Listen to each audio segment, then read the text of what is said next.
сейчас свести со счетом 3-3 или просто его проиграть. Это был, как говорится, переломный период, переломный поединок.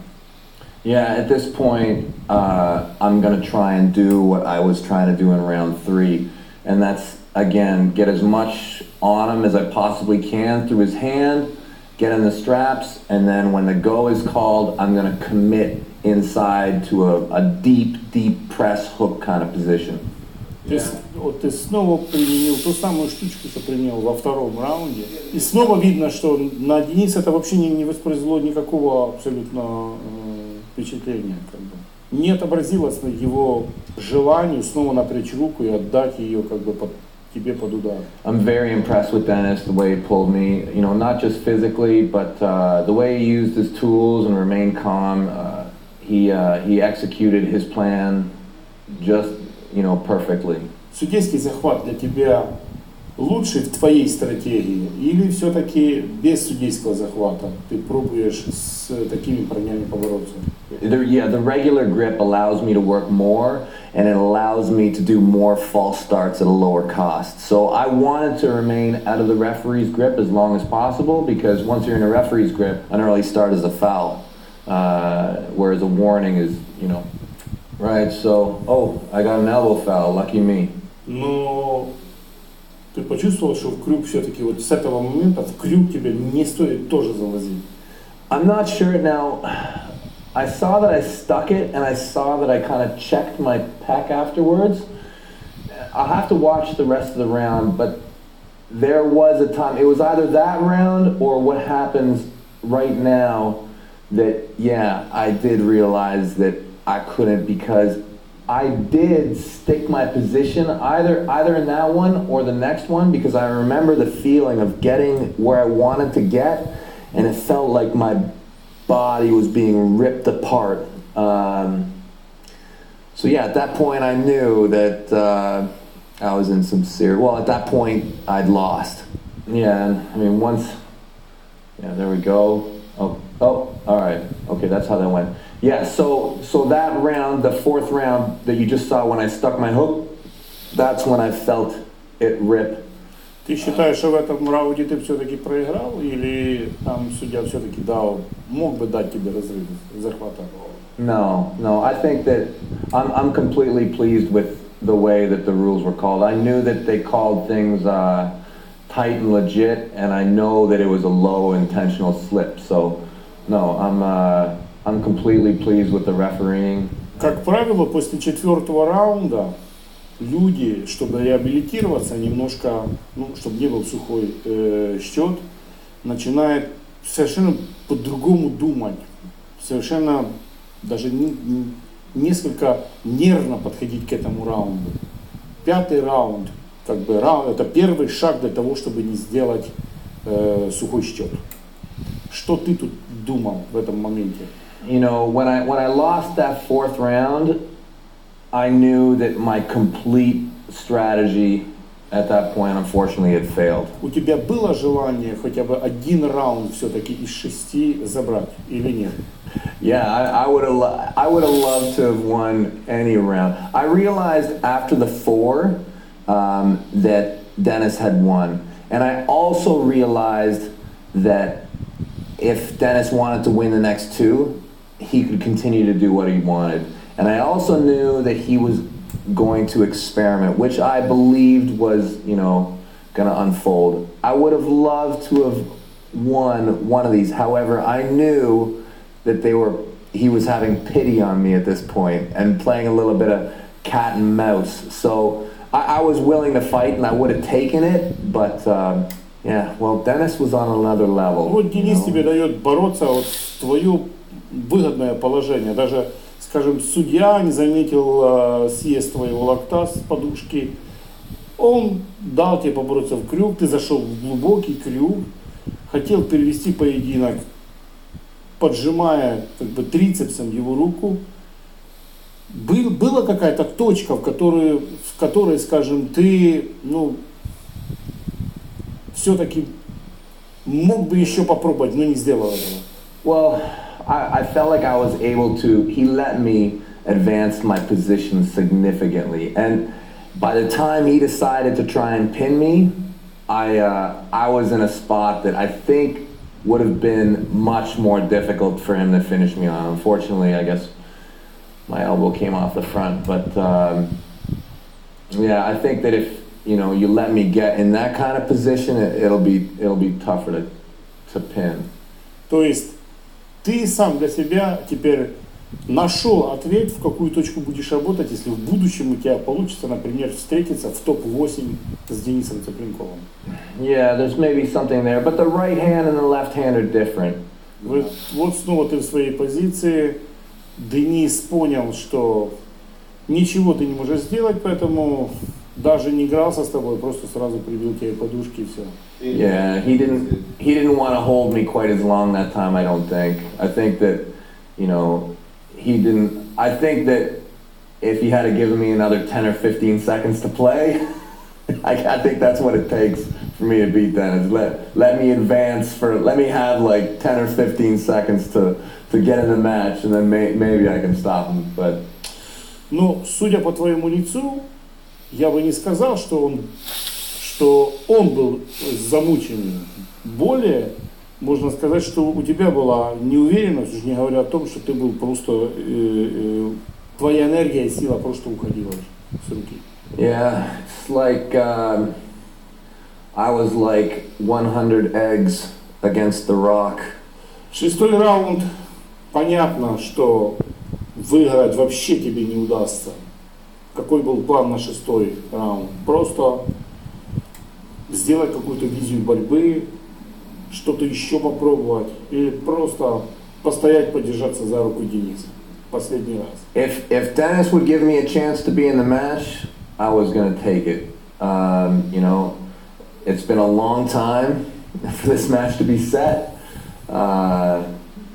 I was willing to fight him in any way that I possibly could, but the strength differential was so much that he had to let me in the match for anything to be happening here, which he did, Вопрос, Девон, все-таки ты способен или мог бы выиграть Дениса в будущем, при этом что бы тебе нужно было бы добавить? I always believe anything is possible. With the right amount of work and dedication, anyone can be beaten. Dennis is the top of the pile. For me to beat Dennis is going to require, it's going to require more strength. That'll be the main thing, more strength, and I need to be able to stop the match on the outside, I believe, or the inside. The key is I need to have a spot that's hard enough to stop him. If that's possible, then anything is possible. I would love to have a rematch with him, but I won't do it before I'm ready. And I believe that I'm going to arm wrestle my entire life. And I think that it will take me at least a year. At least. Anything's possible.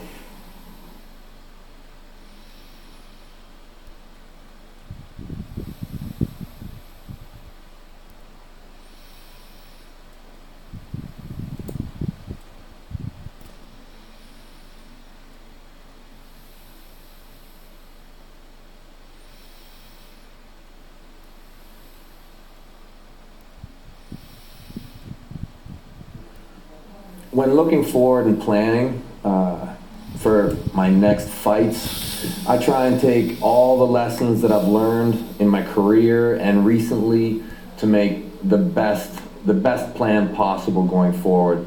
For me to compete in a tournament like Top 8 against athletes like Dennis, I think that a very big step is I need to plan my training better, so I need to look at the 10 days to 2 weeks that are always in front of me. Being a super heavyweight athlete compared to a weight category athlete has different challenges. And if I embrace becoming a superweight heavy again, like a tree, I need to strengthen everything. Правая рука у тебя отличается от левой.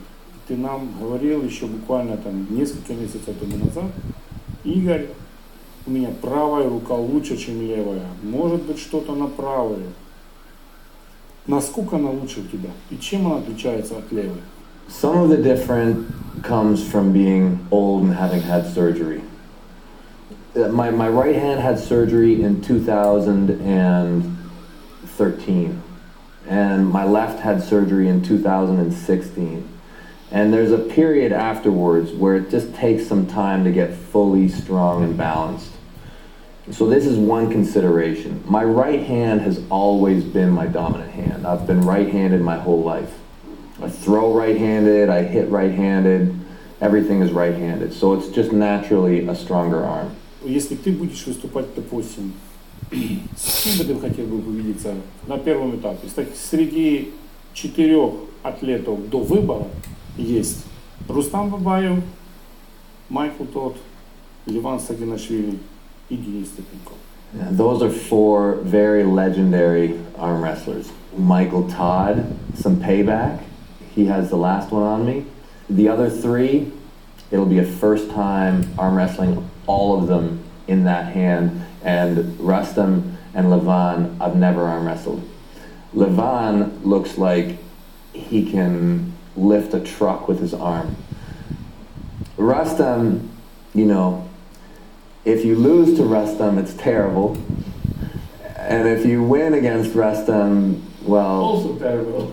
it's terrible all around. But everybody who knows arm wrestling and you know, knows Rustam knows that his size is deceptive. He's one of the greatest arm wrestlers that's ever lived. So, I mean, all 4 of them are legends, top of the field. So, any one of them, it's amazing, and all 4 are quite different.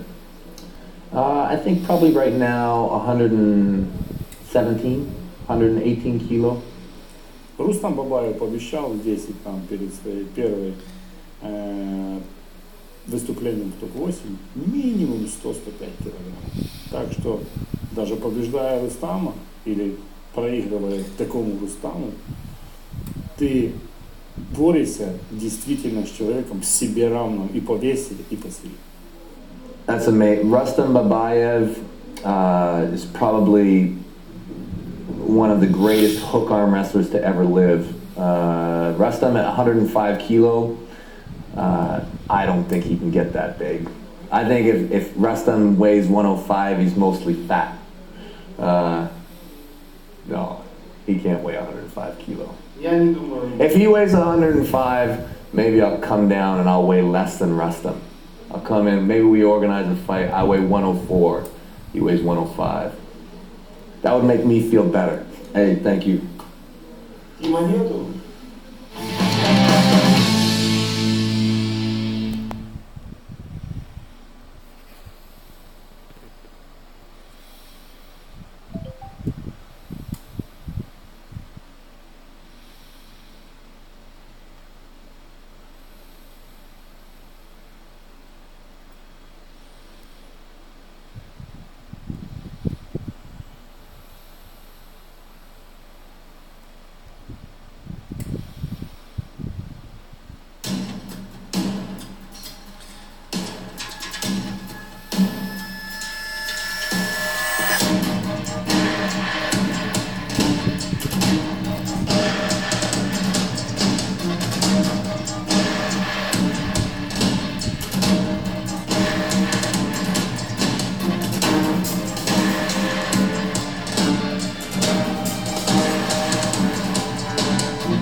I first saw arm sumo in 1999 when I came to the World Championships. And at first I was kind of shocked by it because, you know, arm sumo really on a flat table is what we're all kind of introduced to when we get into the sport. Like, most of us didn't arm wrestle on an arm wrestling table the first time we arm wrestled. We arm wrestled on a table, right? So, but when you go to the professional side, you learn that arm wrestling is on this table. So when I saw it being practiced at this very high level on a table where I started, I didn't know what to think at first. The first thing that I realized about arm sumo is that the sport has the potential to be larger than what the sport of arm wrestling is. And as soon as you realize that you go from a 7x7 fighting surface to a fighting surface which is the entire table, it just changes it from like fighting in an elevator to fighting in a whole room or like a ring. So I realized that from a technical and sports perspective, it might actually be better. That's something that, so I've been pushing in North America the freedom idea, and it's very similar. It's very, very similar to arm sumo. And people have often said to me, oh, that looks unsafe, but the truth is it's more safe because you have the option to move your elbow whenever there's that pressure. The greatest thing about arm sumo is its accessibility. Accessibility. So now, whenever I go to teach arm wrestling in schools or places of work, I don't bring an arm wrestling table anymore. I notice that when I have an arm wrestling table in my house, people use it as a table, right? So what I realize is you don't need this. They're everywhere. They're everywhere.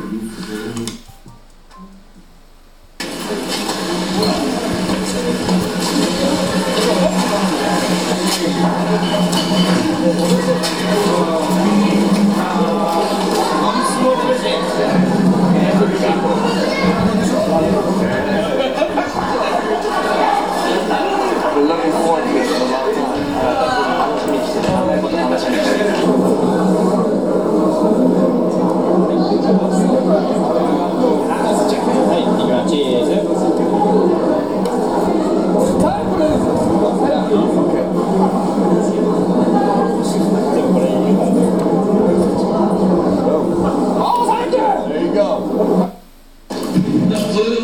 12回全日本体重別腕相撲選手権大会を始めます。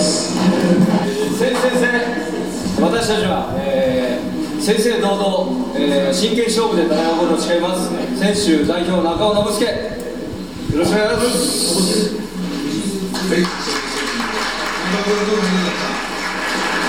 So first of all, thank you so much for having me, and I apologize for my lack of Japanese. It's my real honor to get to come here today. The first time I saw arm sumo was in 1999 at the World Championships in Japan, and I've loved arm wrestling my whole life, and it really amazed me how different and more open the sport of arm sumo is than the regular sport of arm wrestling. So ever since I saw it in 1999, I've tried to take this idea back to Canada and try and develop it there. But it's really my pleasure to come back after almost 20 years now and get to learn some more by actually playing and competing with you guys. So thank you again to Sugatoshi and to Arm Sumo, and I wish everybody good health and good fights today. Arigato.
最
高だ。